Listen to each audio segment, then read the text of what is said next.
The fact that the course during reset day is reconfigured, and now we've changed up what not only the course might look like, but what they might see on those courses, I think the teams are eager to go and tackle that challenge. They know that the whole point of the Sub-T challenge is to go face an unknown underground environment. So they've designed their systems to try to tackle all of that uncertainty up front and go and embrace the fact that they have to go see something that they haven't seen before. I think one of the things about these drones is that sometimes they're just not as durable. When they're running into things or seeing cables and perhaps getting tangled up, then you might lose that platform. And so I think now that we're getting towards the end of round 2, I think the teams will start laying it out on the line and going for it with all of the assets, including their drones. I think the reason we're seeing that kind of bunching of scores and such, a lot of that has to do with, there's some strengths for some teams and strengths for other teams, and they're complementing their own limitations of their own technologies. And so what you see is this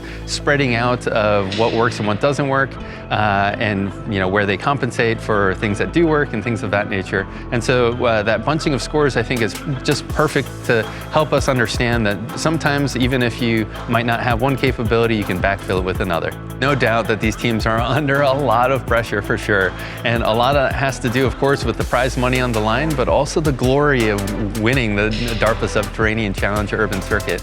So I think that's all part of what it means to be doing robotics in the field, is how do you deal with that pressure? How do you respond to changing situations?